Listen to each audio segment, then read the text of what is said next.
You're a warrior in the field of health and medicine, pushing the envelope forward for functional medicine, and I'm super excited to hear about your new venture, Function Health. Yeah. Yes, tell me about this. Well, Max, I've been pushing a rock uphill like Sisyphus for the last 30 years, trying to scale and democratize access to the future of healthcare, which is systems thinking. How do we treat the body as a whole integrated system?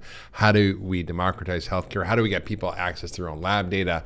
And so, I realize I can see one by one, but if I saw patients for 24 hours a day, 7 days a week for the rest of my life, I'd barely make a dent, right? I mean, I've probably seen 10, 20,000 patients in my life, but millions of people are suffering needlessly and they don't have access to their data. And medicine's been such a kind of paternalistic kind of guild where you can't get your own data. Like you say, Max, I want to get my this and this and this checked. You got to go to your doctor. You got to convince them to do the test. You got to get insurance to cover it. It's a pain in the ass. It's super expensive. There's no transparency on price. And so with a number of others, Jonathan Zwerlin, Mike Nemke, Pranitha Patel, and Seth Weisberg, we created a company called Function Health, which allows people access to their own data. It's like a health portal platform for you to have sort of a co-pilot for your health, where you can go get for $4.99 a year, twice a year testing of over 110 biomarkers with deep insights from all the world's scientific literature, top doctors, including me, but really through the full spectrum of medicine. And so you get really deep dives on what's going on and what to do about it. But this is just the beginning. Like, we're really creating a model where we're gonna be able to scrape all your data. So right now we can get your EMR data, all your biosensor data, your omics, your metabolome, your microbiome, get all of your insights from your own medical history, from your symptoms, from all of that, and create something that I call medical intelligence. Medical intelligence. Yeah, we've heard of AI. This is MI, and it's not the heart attack kind of MI. It's medical intelligence, which is something that it's going to revolutionize healthcare. I was just listening to Leroy Hood give a talk at HLI, Human Longevity Institute. And Leroy Hood, for those who don't know, listening, he's the father of systems biology in medicine. He's 85 years old now. He does 100 push-ups a day. He's amazing. And he was part of the initial Human Genome Project, where they decoded the human genome. He was one of the leaders in the field of immunology and cancer and the immunotherapy. He's built the Institute for Systems Biology and done incredible work in medicine and science. He's won the Lasker Prize, which is like kind of the Nobel Prize, one of the Nobel Prizes in science equivalent. And he's created this thing called the Phenome Health Project, which is essentially mapping out the human phenome and looking at where we can see people on the trajectory from wellness to illness. He calls it scientific wellness. And we're in this age of scientific wellness where we're going to be using AI, machine learning, and large dynamic data sets across your entire life, measured in real time, over time, to see what's going on with you, to predict where you're headed and what's going. So, for example, now there are tests that you can use to do blood biomarkers for Alzheimer's detection that are looking at amyloid 40, AB42, AB40, the AB40-42 ratio, and p-tau 217, and different blood biomarkers, and we'll be able to predict what's going on even before it can be detected on any other test or before anybody has a symptom. And so what we're really looking to build is a democratized platform where you have complete transparency, you have complete access, and you can interact with your healthcare system, share the data, and ultimately this is, I think, is going to be one of the biggest levers to create change in how medicine is practiced. Because right now it's so screwed up. I mean, we have a top-down system that's run by the medical industrial complex. We have insurers, and we have large hospital systems and government sort of stating how things are done, but change is really hard. And you know this. I mean, your mom, suffered from a degenerative condition. You were trying to figure out how to help her. You had to go here and there and get everywhere. And imagine a system where you have, I call it top down, bottom up, inside out. So top down is all the world's scientific literature. Imagine, if I spent all day reading every day, I could never read all the 10 million articles on PubMed, right? And synthesize those and make sense of those and see the patterns and correlations. Imagine that AI can read all that, can stratify it based on the quality of the data and the evidence, can say, we're going to look at a study on sugar and obesity. But of course, if it sees it's funded by the American Beverage Association, formerly known as the American Soda Pop Association, they'll go, probably not a good study. Or, and they can look at, more statistical analysis and come up with, what does the evidence really show? That's top down. Bottom up is all the patient data, their history, their biosensors, their lab data, their omics. And it used to be $1 billion to get your genome sequenced. Now it's $399. That's crazy. Yeah, it's like orders of magnitude. And in a few years, we're able to do thousands of metabolites that may now cost $6,000 for $60. And so we're building for the future. And then the bottom up is this enormous amount of your own personal data set to get personalized care. And then the inside out is knowledge experts. So this can't be just random information like AI that's going to, so if you ask AI, please come up with a strategy to eliminate all chronic disease from the planet, they'd say, kill everybody over 10 years old. It would work, but it's probably not the right answer. Yeah. So this is not data-driven AI, it's knowledge-driven AI. So you need knowledge experts to inform the system and create what we call a knowledge graph, which basically assembles all this into an MI system. So that yes, you can use your data, and people who can put in more data and who can afford to do more diagnostics will put in more data.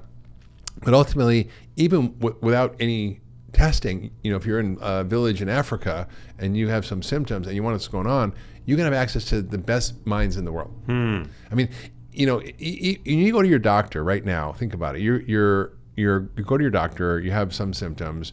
They went to Harvard Medical School. They went to the top residency program in the country. They're at the top of their field. They published 250 papers. They still don't know everything, right? And they can't know everything. And they're going based on their experience, their knowledge, their expertise. Their biases. And what they've seen and what they haven't seen and what disease. I mean, there's certain stuff as a doctor I've just never seen before, so I'm not going to be really great at figuring it out. And there's stuff that I see every day I'm really good at. But even then, I'm not going to be able to kind of get the nuances of what's really going on.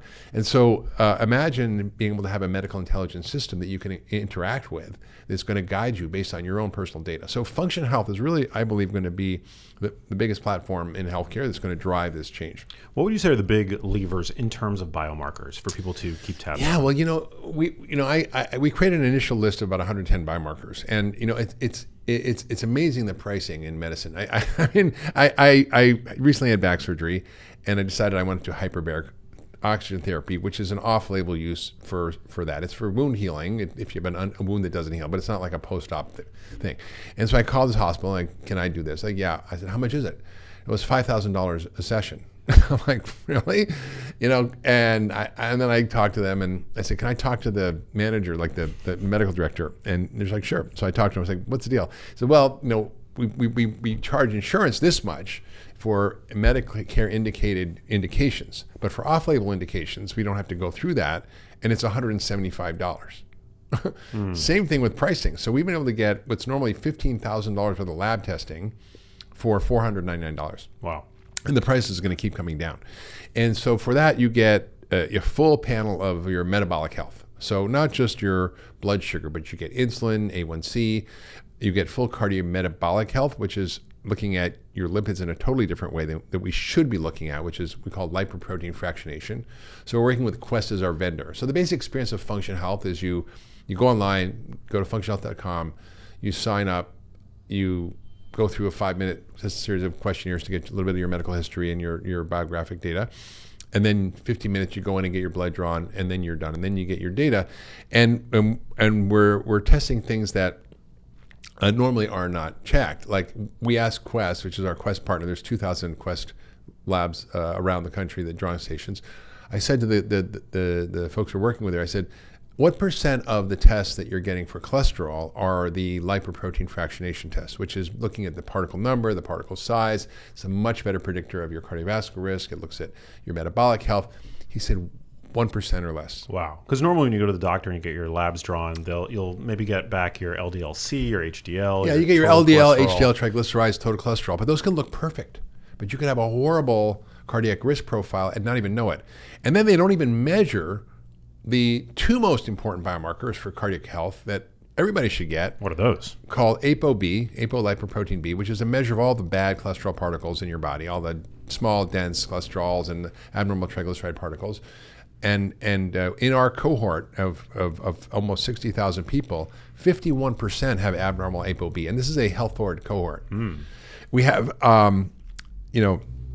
Also, LPA is another very big one. It's a genetic one. There's going to be medications for this. There's other treatments now. But essentially, LP(a) is a really important predictor of cardiovascular risk.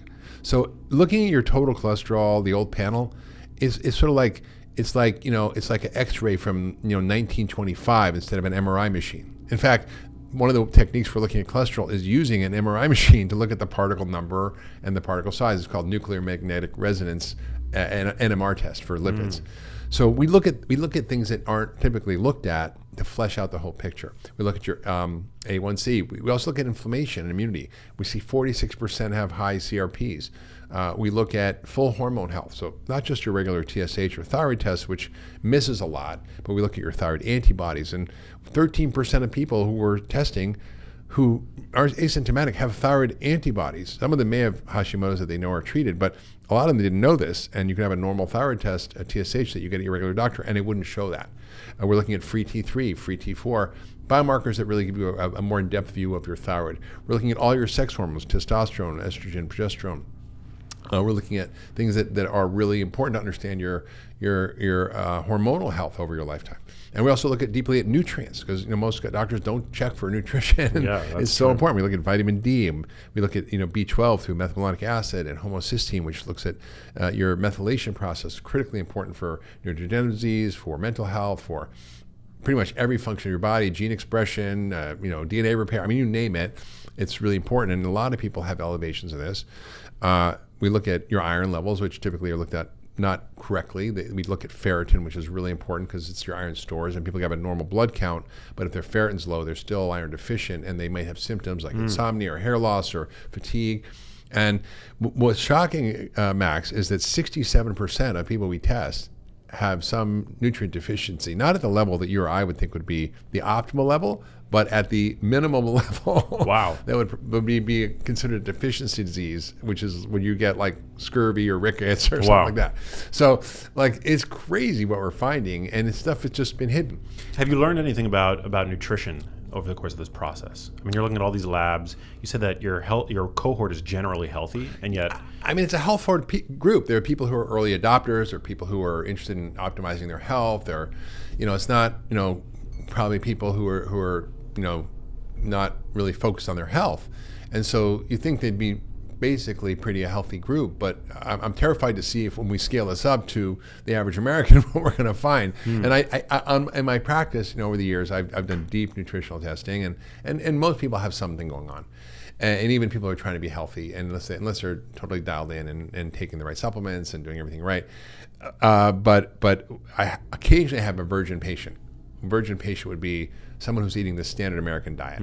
Because by the time they come to see me, they're already probably eating pretty good. Pretty clued in. Maybe they've read they're like, 2 of your books. Yeah, one or 2 of your 13 New York Times bestsellers. 15. Get up with the speed, Max. Damn, I got to keep up. It's hard to keep up. I know. I'm done for a minute.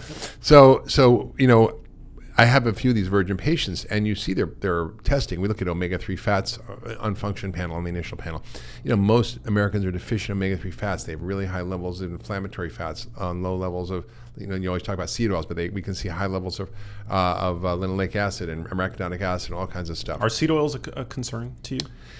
Yeah, for many reasons. I mean, I think, you definitely are a big, I would say, voice on the side of concern for these seed oils, and I'm also concerned about them. And I think they really probably should not be part of our diet on a regular basis. They're highly manipulated in a factory. The chemical processes used to produce them create all kinds of changes in their chemical structure.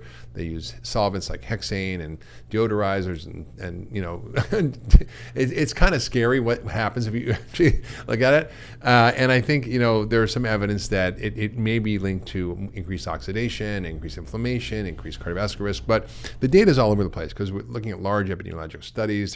They're confusing, and also some of the randomized trials are conflicting. But from a personal perspective, I don't think these things have been part of human diets ever before, except olive oil. Yeah. And butter and lard and natural fats. I have a great slide that I use in my lectures from the 1950s. And it's from the Pork Association or something. It's they're happy because they eat lard, and it shows a couple with a baby walking on the beach. Man. Yeah. So I think Yeah, and I'm not a big fan of those, but we can see the deficiencies, and so we're seeing so many people really significantly impacted by these biomarkers that if left untreated would lead to over time significant issues. And we picked up cancer too. We do cancer screening. Wow. So Gallery, I don't know if you've heard of the Gallery test.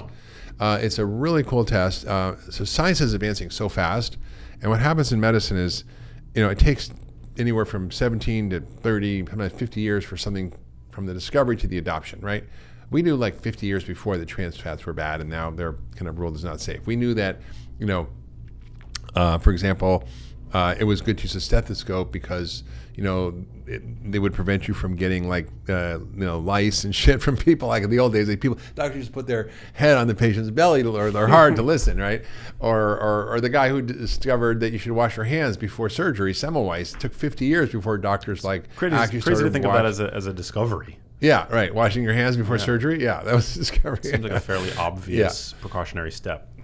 No, in fact, the guy was ridiculed. Semmelweis, he was sort of exiled and died in disgrace from the medical community because how could he imply that doctors were making their patients sick? Because the midwives who were delivering babies would wash their hands between deliveries, and the doctors wouldn't. And so he noticed that the midwives' patients didn't have childbirth fever, basically sepsis after childbirth, whereas the doctor's patients did. Damn. And so he's like, what's going on here? So, it takes a while. So the beautiful thing about functions, we can adopt things that have a lot of science, but that the regular doctor would not be either aware of or not incorporate or be skeptical of.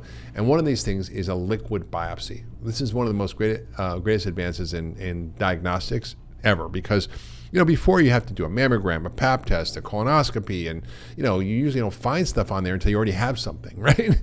And it's kind of late in the stage sometimes. Now they can pick it up early in early stages, and that's fine. But the regular screening tests for cancer just are terrible. Like 75% of PSAs you get false positives, right?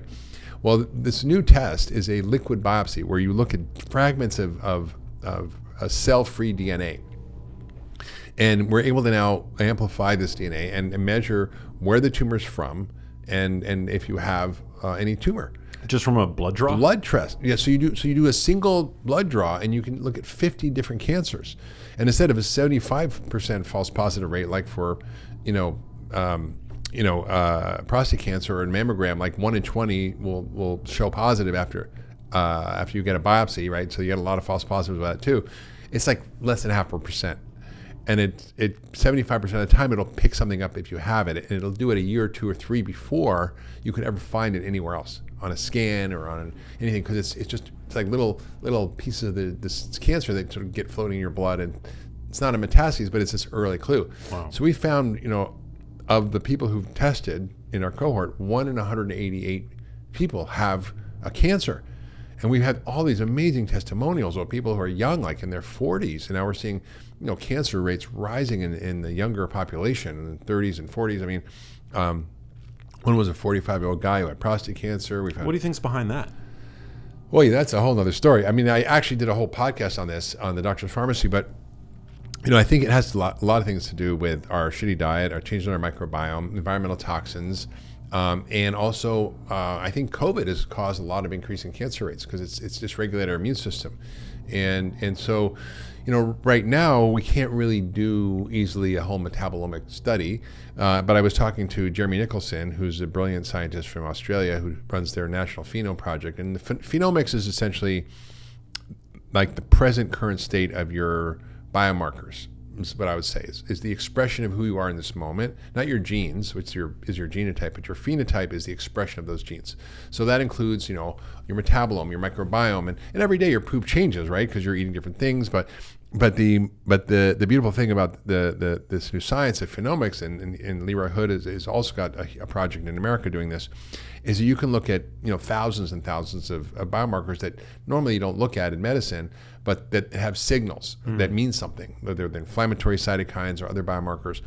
And he said to me that almost everybody with COVID, who's had COVID, has abnormal dysregulated immune systems and inflammatory biomarkers and things, even if they feel recovered and normal. So this isn't like long COVID. This is a residual No, effect. this isn't long COVID. This is that's a whole other, can of worms. And I think that's real too. And there's now biomarkers we can use to track that.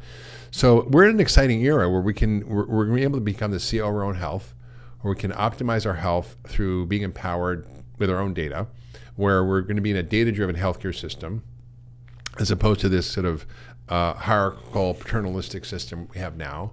We're going to be decentralizing healthcare, democratizing healthcare, and Function is really leading that charge.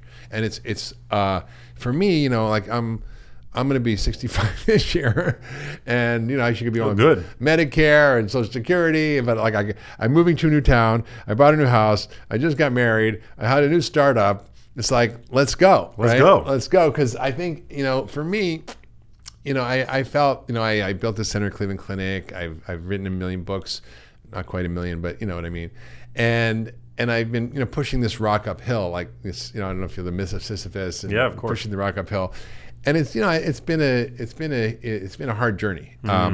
And what I realize is change doesn't usually happen from the inside; it happens from the outside. And so we're a health tech company that's going to be using tech and data to help you as an individual, guide you to what is likely going on in your body, be able to create predictive analysis of all the disturbances that may not be even considered a disease yet, right? If your insulin's like normal should be under 5, but if it's 10, is that a disease? Well, not really, but it's not a disease we name, but it's a little bit high insulin. That means you're heading down towards diabetes, right? Yeah. So we're going to be able to see these slight transitions on this sort of trajectory from wellness to illness, and be able to intervene anywhere along on there, and give you a sense of what are your priorities, what are the things you should be focused on, and what to do about it, what you should do from a lifestyle perspective, what you should do from a further diagnostic perspective, what you can do from a perspective of systems approach to getting to root causes, and how do you optimize your health, and then maybe you need medication. Like we had one guy who was like 35 years old, and he thought he was super healthy. He's like super ripped, he's fit, he eats great, he exercises, he's really good. We did his labs, and his lipid biomarkers were just terrible, like horrible. And it was genetic. And he had a Clearly heart scan, which is an AI interpreted heart scan. And we're going to be including imaging and everything in Function. And he has significant plaque, and he was heading for a heart attack. And this is a guy who just would never know. FH? Familial hypercholesterolemia? Yeah, and the familial hyperlipidemia or cholesterolemia is a singular condition with certain genes that are abnormal, but there's a whole variety of genes. There's like this whole concept of polygenic risk scores. So, the Human Genome Project wasn't really that helpful, it turns out, because it just gives a lot of noise and not a lot of signal. And the question is, which genes matter? What are the ones that really put you at risk for disease? Is it one gene? No, there's no diabetes gene. There's no cancer gene. There's no Alzheimer's gene. I mean, the presenilin genes probably are as close a thing as you get to that.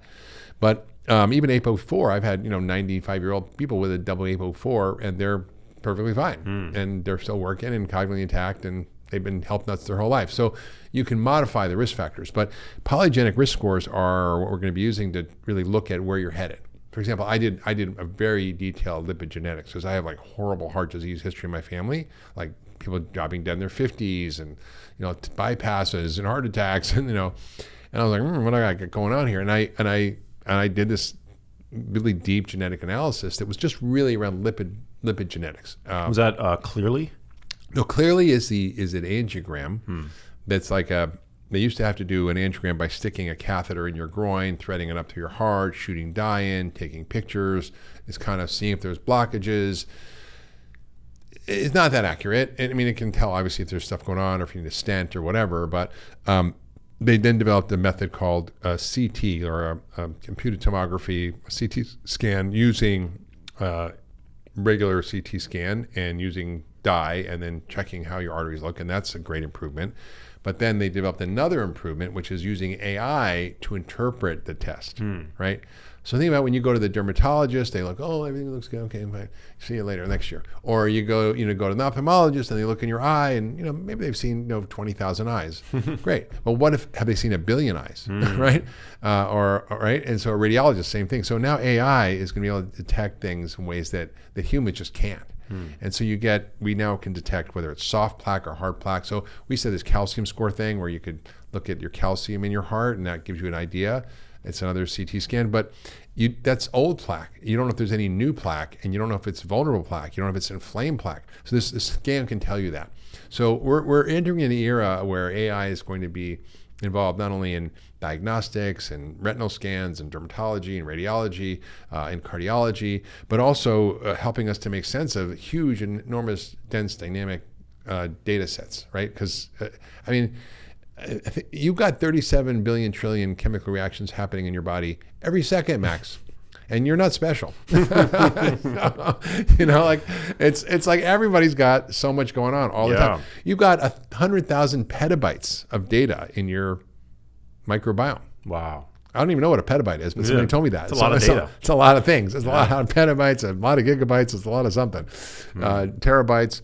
Petabytes is, I don't know, is 1,000 terabytes? It must be one step above. I have no idea. I don't even know. Yeah, see, I don't even know. But anyway, we can ask ChatGPT. Yeah. But bottom line, it's literally a shit ton of data. And what do you do? How do you make sense of it? So now, for example, we can measure in your blood like a handful of metabolites that come from your microbiome and know what's going on in the quality and the health of your microbiome by just measuring your blood, right? So who's going to make sense of all that? The medical system isn't incentivized to you do that. Certainly not your primary care physician. No, not your primary care physician. They're just not equipped to. They're not equipped to. And even, the NIH, which is, you think should be focusing on this, Leroy Hood, who was talking about, is just one of the most visionary thinkers in medicine. And he said to Francis Collins, who was the former head of the National Institutes of Health, we really need to be doing on this project, this All of Us project, which is a great project at NIH. It's a 1 million person project where they're collecting data across a wide swath of people, blood work and looking at their, disease risks and their diet and just collecting lots of data for research. And he says, we really need to do this phenomic analysis. We need to look at the transitions from wellness to illness. And he said to Leroy Hood, he said, you know what? We study disease. We're not interested in health. I'm like, yeah, it's crazy. So nobody's studying health and nobody's studying wellness. Like, what scientifically does that mean? Yeah. Right.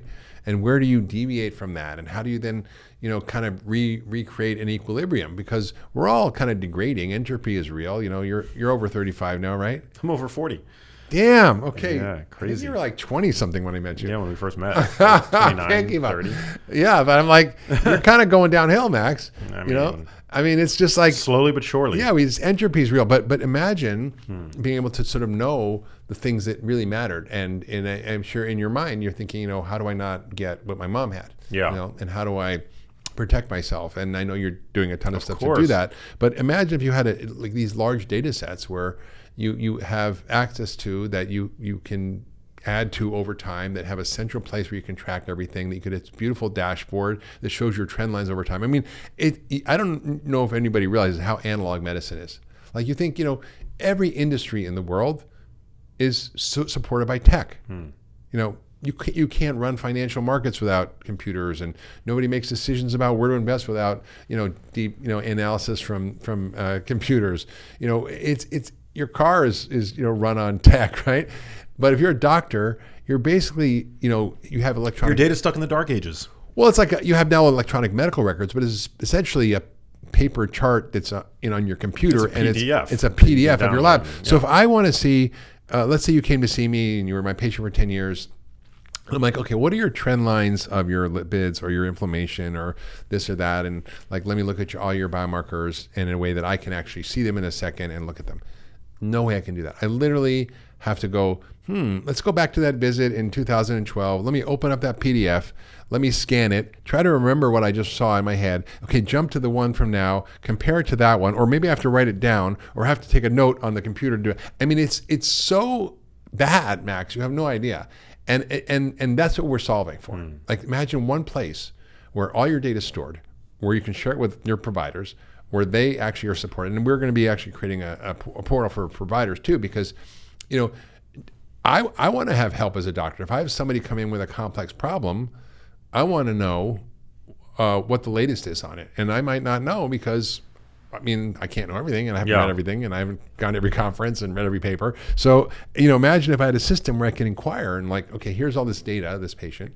what does it mean? What's going on? What are the probabilities? What are the likely best options for therapy? And it's quite amazing. It's super exciting. I support. As a 65-year-old, what does your personal longevity strategy look like? Well, I thought you were saying you were 65. Mine. Well, I've been doing this a long time, and I just wrote a book, Young Forever, and functional medicine, what I've been doing, and I don't even like the term functional medicine. It's just medicine. It's systems medicine. The body's an ecosystem.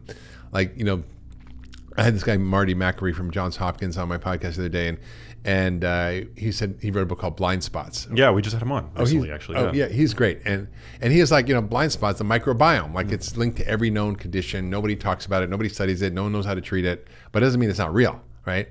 And so, for me, I've been doing this a long time, and the concept is really around how do you think of your body as a integrated ecosystem, and how do you optimize those fundamental biological systems that are underneath all disease, right? With my book Young Forever, I talked about the concept of the hallmarks of aging, but I also talked about what's causing the hallmarks of aging. And the hallmarks of aging are things like inflammation, or changes in your microbiome, or mitochondrial changes, or DNA damage, or problems with nutrient sensing and regulation of like blood sugar and protein synthesis, and really important things. And that's kind of underlying it. So based on my knowledge, I've always been sort of introducing and adopting new things. So for me, over the last 2 years, since I wrote my book and then published, I think, last year, and you know how books go, it takes, so I'm researching, and I'm starting to try this stuff. So I did my biological age when I was 62. I'm now 64, and I was 43 years old biologically. Wow. Through DNA methylation. Good job. So what does that imply through DNA? So basically, there's this thing called epigenetics. Your genes are fixed. It's like keys on a piano. There are 88 keys. Your epigenome is above your genes, and it actually regulates which genes are expressed. So think of it like the piano player. So it plays jazz, classical, ragtime, rock, whatever, blues, folk music. It can play an infinite variety of music on the same 88 keys. So which genes are turned on or off, or regulated, turned up or down, are controlled by the epigenome. The epigenome then in turn is controlled by the exposome. The exposome is everything you've been exposed to in your life. Every thought you've had, every meal you've had, every activity you've done, toxins you've exposed to, every time you laugh or cry, all that is washing over your genes and is regulating the gene expression of your epigenome. So now we can measure a biological clock. We were never able to do that before. So we never even thought it was worth studying aging, right? So our goal at Function Health is to live 100 healthy years. That's our goal for everyone, because I think that's possible. Now 120 more. Dave Asprey wants to go 180. I don't know, maybe he's up to 210 now. I don't know, but there's limits. And who knows? Maybe we'll reach longevity escape velocity, which means we'll never die. But I'm not looking forward to that, because I think what makes life precious is knowing we're only here for a little bit. It's finite, yeah. Yeah. So basically, I decided to try an experiment on myself. Not quite a Brian Johnson experiment, but I don't have $2 million a year to spend on myself. But basically, I decided to implement the things that I was reading and learning about. So obviously, my diet, I increased the protein intake. I started doing more strength training. I made sure I did various stress reduction techniques, got my sleep dialed in, all the basic stuff.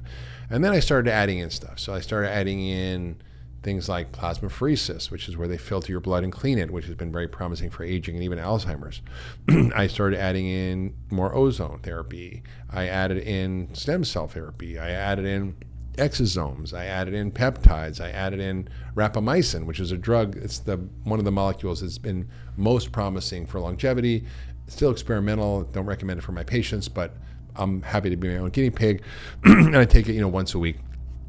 I take a stack of supplements that are, I think, very promising, like urolithin A, and I take NMN, and I take also senolytic cocktail, which is basically cells that kill the zombie cells, with things like fisetin, curcumin, and green tea extract, and a bunch of stuff. So I take a cocktail of stuff. Creatine?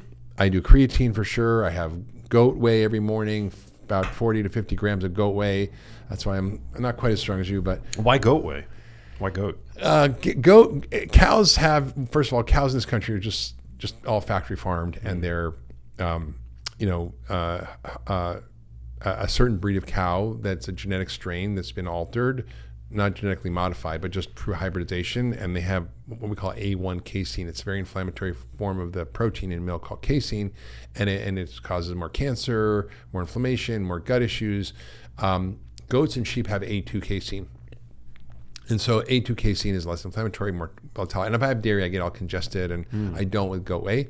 And obviously, also, it's not like factory farmed. And there's no factory farms of goats. It's all regeneratively raised, and so that's why I use it. And it's a great form of protein that actually, after a fast, overnight fast, it helps to increase muscle protein synthesis and get you going. So I really doubled down on that. And what I found is when I retested my DNA methylation, my biological age, I went, even though I got 2 years older to 64, I went back 4 years to 39. So now I'm like younger than you, Max. Yeah, apparently. So anyway, I do a lot of stuff, and I'm a bit of a guinea pig, but I just want to see what as the science comes out, and I try it, what seems to be working, what's not working. And of course, I've done a lot of things, so I can't say it was this or this or this, but there's a lot of protocols to help deal with the root causes of disease. Have you implemented anything to mitigate your risk for cardiovascular disease, given your family history? Yeah. So what I found was I was a hyper absorber. I have genes that make me absorb a lot of cholesterol. So listen, your body makes like 99% of the cholesterol. It doesn't come from your diet, right? So eating eggs is not going to cause the problem. When your body uses up the cholesterol, you don't need anymore, whatever, it gets excreted through your bile. And cholesterol is also involved in bile formation to digest your food and so forth. And so you excrete the cholesterol into your bile, and that goes into your intestines, and then you poop it out. But some people reabsorb it. So I was a hyper absorber. Now there's different ways to treat that. You can use lots of fiber, but there's a drug called Zetia. There's a drug called Zetia that blocks reabsorption, and I took it, and my numbers just dropped like a stone. So yeah, I've been doing different things to help support that. Wow, super exciting. Yeah, I'm glad to hear that. Tell me about your back surgery. Can you talk about that? Sure. I mean, you mentioned it because I've got low back issues. Yeah. So I'm excited to hear. Well, most of us were not designed for modern life, right? Sitting in a chair all day. I mean, I don't think chairs were invented until after modern civilization started. I mean, even now, I remember traveling around the world, and you go to cultures, and like there's no chairs. Old ladies just squat down, full squat at like 100 years old, and so we do all these weird things that screw up our back. So I am tall and thin, and I'm more prone to have I have a long torso, so more vulnerable to having spine issues. And when I was 32, I ruptured a disc, and it just set me on a path of having lifelong back issues. And then I've got more degeneration, arthritis, and ended up with some stenosis, which is like basically arthritis, which shuts down the canal of the spine. So I had it opened up because I was getting like tingling and weakness and stuff. So, I mean, I'm about a month out. I'm functioning. I'm doing okay. Wow. I'm not crazy yet. I have to hold myself back from my normal crazy workouts, but man, I hope it helps. I recently had a whole bunch of stem cell procedures done, and I had exosomes and PRP injected intradiscally. Yeah, so did it help? Not really. It hasn't helped. But I think how long ago was it? Like 6 months, 7 months, something like that. But I don't attribute the lack of success to the procedure itself. I think my pain, the back pain that I have, might be vertebrogenic. I think it might come from the vertebral bodies. Yeah, I have what's called modic changes. Oh yeah, modic changes. Yeah, of the vertebral bodies. Yeah, actually, Mike Modic was a guy at Cleveland Clinic who I knew very well when I worked there. He was an orthopedic surgeon. They named it after him. Yeah. Wow. And I also have modic changes. Wow. Yeah, and they can now inject. They can even inject the discs. People are injecting the discs with stem cells. The research is really new, so we don't really know. But it is. They think the key is just to keep your core strong, to keep your body mechanics working right, and Do you think diet has any impact on? And I know sleep likely does, but do you think eating a diet that mitigates inflammation, as long as you're not suffering from chronic inflammation, do you think that might play a helpful role? Sure. I mean, if you create inflammation in your body, you are going to get inflamed anywhere. And diet is the biggest source of inflammation, so it's going to cause more arthritis. I mean, we know that osteoarthritis is an inflammatory condition that's just wear and tear, and that it relates to food sensitivity. I mean, I have many patients with, when you fix their microbiome or you get rid of foods in their diet that are triggers, their arthritis gets better. Wow. Yeah. Super interesting. Yeah. What would you say are the big rocks in terms of public health? I mean, today, almost 1 in 2 people are not just overweight, but obese. About half the population is either diabetic or pre-diabetic. Yeah. That proportion might even be higher. I don't know. Yeah. And I know you do a lot of work in DC. I mean, on your social yeah. media, I see that you're in like DC all the time. Yeah, yeah. So what would you say are the big I'm rocks? doing a hearing in front of the Health Subcommittee of the Ways and Means Committee on September 18th. Really try to advocate for policy change in Medicare to get food as medicine, and I hope you can. Yeah. We've got such allies now. We've been working for 4 years in Washington. It's, you got to build relationships. It takes time, but I think on a public health level, the problem we're finding, and we see this with function health, like which is just represents what's happening in the population, but 89% of the people who get tested, and again, this is a health forward population, have metabolic dysfunction, as evidenced by small, dense cholesterol particles, which is one of the clues that you have some problem with regulating your blood sugar and insulin. If you look at the data out of Tufts, 93.2% of Americans are metabolically unhealthy. Now, what does that mean? It means they have high blood sugar, high cholesterol or abnormal cholesterol, which is often related to the sugar in your diet, and high blood pressure, which is often also caused by insulin resistance and prediabetes. They're overweight or obese, or have had a heart attack or stroke. So there's only 6.8% of the population that doesn't have one of those things. Scary. That's nuts, right? Yeah. And the costs are skyrocketing. So we're in a public health crisis. I would say it's a national emergency. I was asked by Tucker Carlson to go on his show before he got fired, and I was like a little, like, I don't know if I should do that. But listen, anybody who I did it. You did? Yeah, I was on a show. Amazing. So, yeah. I mean, listen, I don't care. As long as anybody is willing to kind of give a platform to have the truth told and many people can listen, I'm down. Yeah. And it's not about the platform, it's about the message. Yeah, he let me unpack for an hour, and he was very supportive. And basically I said, this is a national emergency. I mean, we're talking about all these things that, like, jobs and the border and immigration, great. All crime, let's deal with all of it. Great. But if we don't deal with the chronic disease pandemic in America, we're screwed. It's driving our debt up like crazy. 40% of the total healthcare spend in the country is paid for by the government, right? Medicare, Medicaid, Indian Health Service, the VA, Department of Defense, federal employees. I mean, add it all up, it's 40%. That's about $2 trillion, okay, a year, just for that. And 80+% of that is unnecessary because it's because we're chronically ill. And we're also seeing, the academic performance declining in kids. So our future global competitiveness is declining. We're seeing 70% of recruits for the military being rejected because they're unfit to fight, and mostly because of obesity.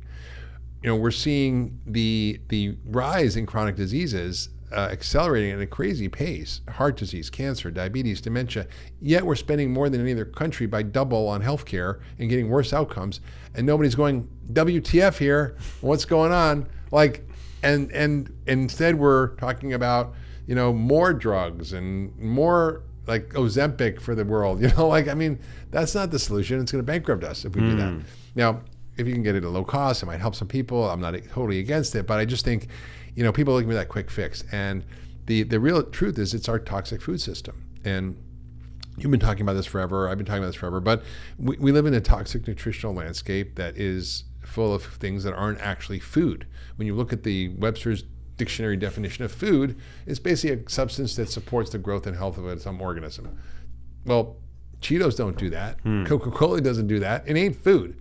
I always used to say there's no such thing as junk food. There's junk and there's food. Yeah. And I think, we have an industry that's really fighting back on this. Right now, for example, I'm working with California to help them think about how they can navigate this bill that they would eliminate food additives in school food.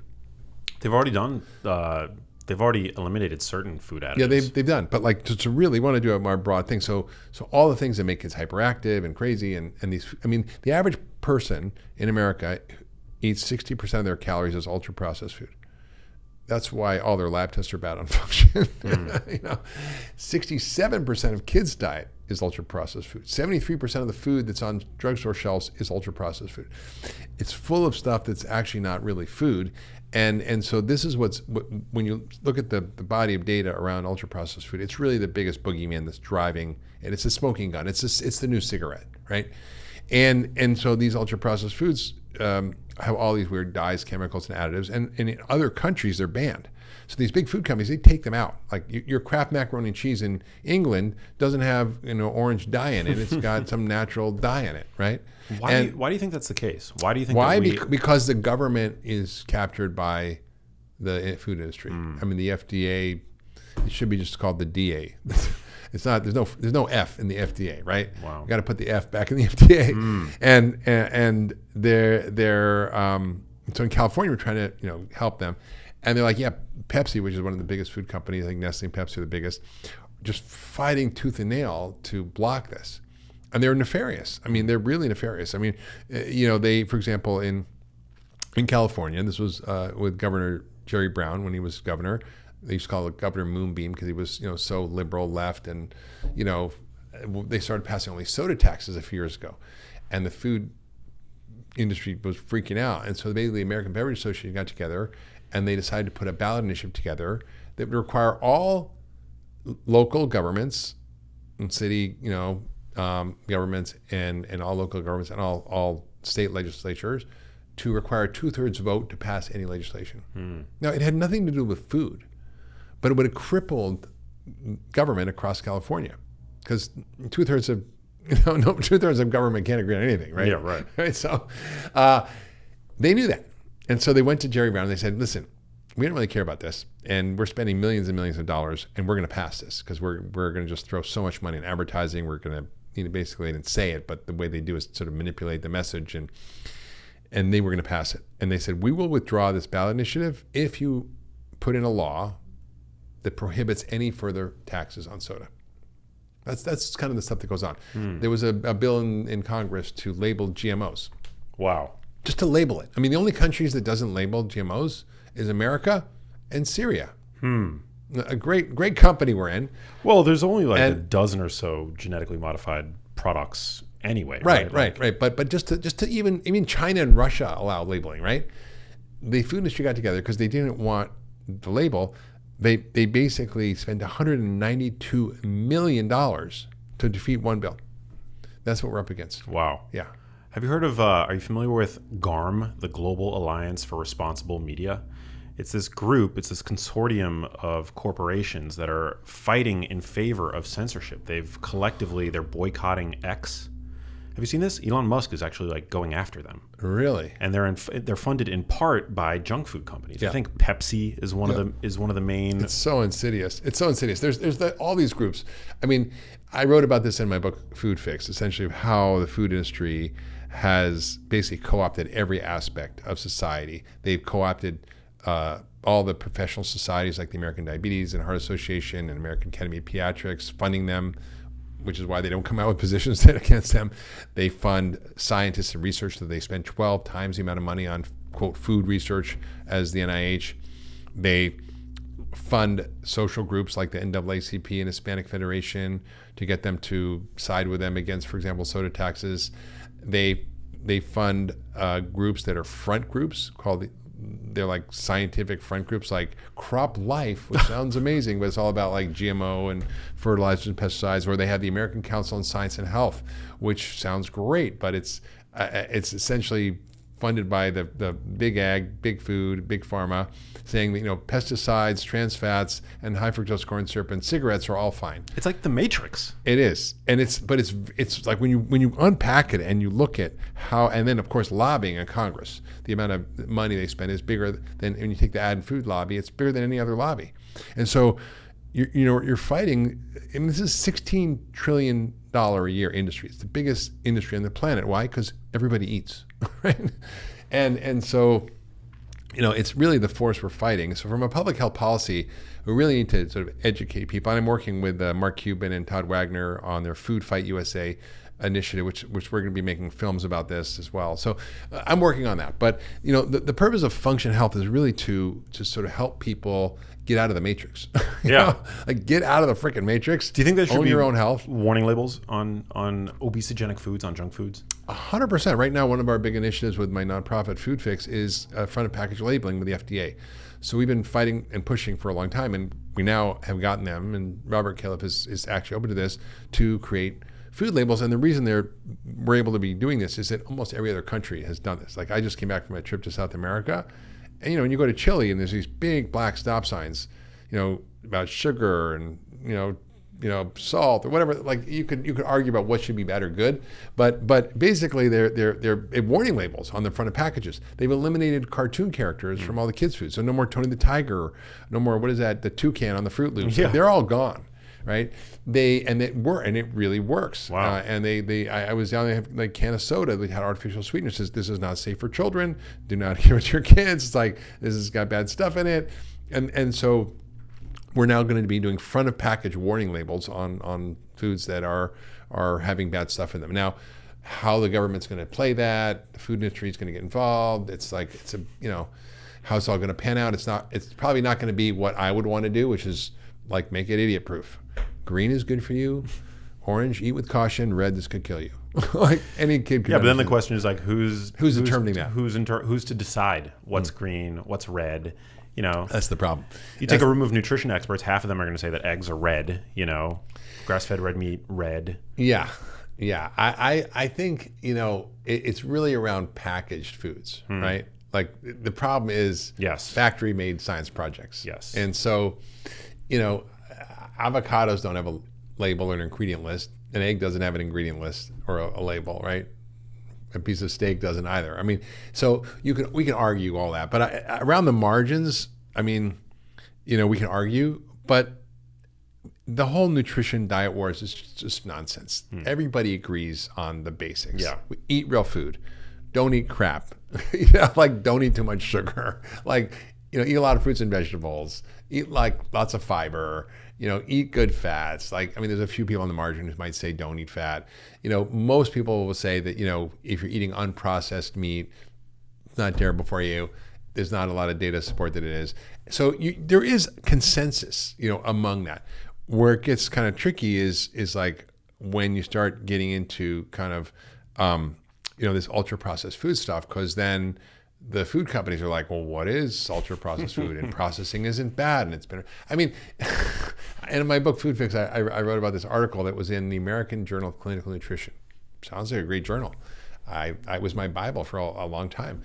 And it, and then they publish a lot of great studies, but I also looked at who funds them. And it's the food industry. And they had this scientific article in there that basically talked about food processing and how it's been around forever and how great it is and how wonderful it is and how it allows for the preservation of food and the scaling up of food supply and addressing hunger and starvation. And yes, we've been processing food forever. We've been making cheese, we've been making olive oil, we've been making ham, we've been making sauerkraut and yogurt, and those are all processed foods. But those are real foods, and their ingredient list is very short. And they're not ultra processed. Right, foods. They're not ultra processed. So minimally processed food, and there's different classifications. We can argue with the pros and cons of different ones. Like Nova is one that they use in Brazil, but Brazil is way ahead of the game on this, and they have really good classifications about it. And, if the list of ingredients is stuff that is basically deconstructed food components that are reassembled in all kinds, shapes, and colors of chemically extruded food-like substances, probably something we shouldn't eat. We have, we don't have in America the precautionary principle. They have that in Europe, right? Which is essentially you're guilty until proven innocent. Here, it's you're innocent until proven guilty. So you can introduce toxins into the food supply under this framework called GRAS. And in 1958, there was a food safety law passed that really mandated the FDA to do more rigorous evaluation of products. But there was this loophole called the GRAS loophole. And it basically is like generally recognized as safe. So Crisco has been around forever. We think it's safe. And it's been around since 1911. But turns out that, no, it's killed hundreds of thousands, if not millions of people. in the meantime, and we even had data 50, 60 years ago, and the only reason it was taken off the GRAS list was because there was a scientist who'd been working on this for 60 years, was 90 years old, sued the FDA to get them to deal with this in court. And then they were like, okay. Because they were trans fats. They were trans fats, hydrogenated fats. Yeah. So, you know, it's quite a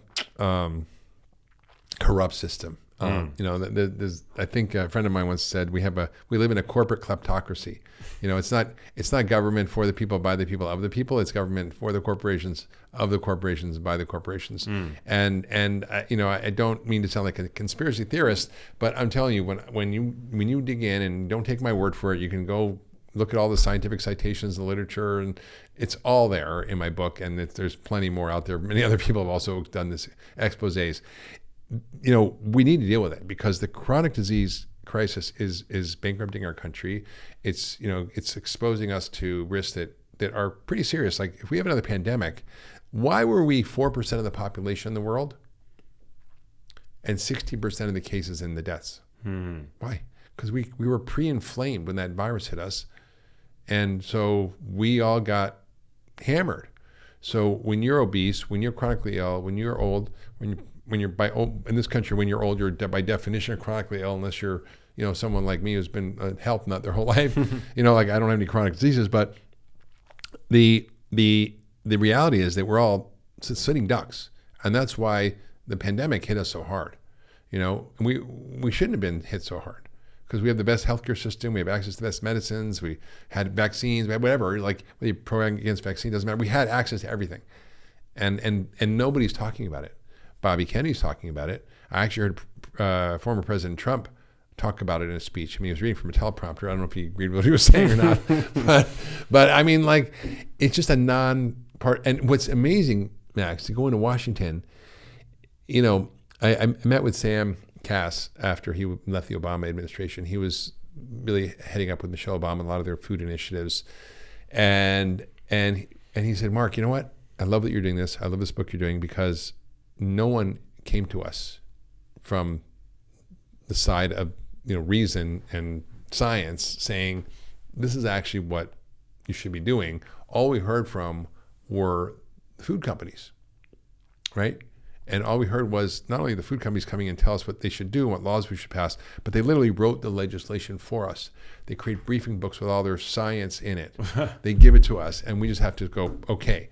And I'm like, so it's a rigged game, but I do think with grassroots efforts, things like, you know, just having me on the podcast to talk about this, raising awareness, getting people empowered with their own data, and that's why I'm so excited about Function Health, because, you know, you can actually, for the first time in history, not have to go through the firewall of the healthcare system to get your data. Now, I have an Oura Ring on, you probably have a watch or whatever.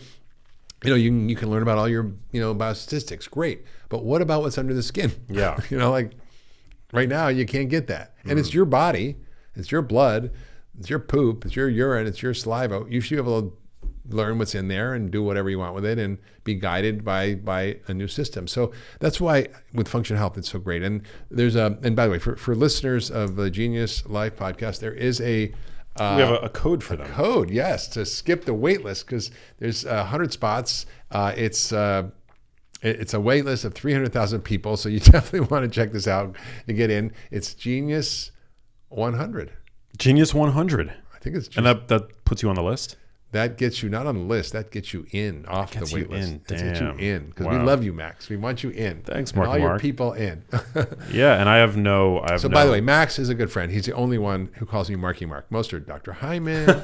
He calls me Marky Mark. It's okay. I love it. I'm the only one. I love that. I love that. That's between us.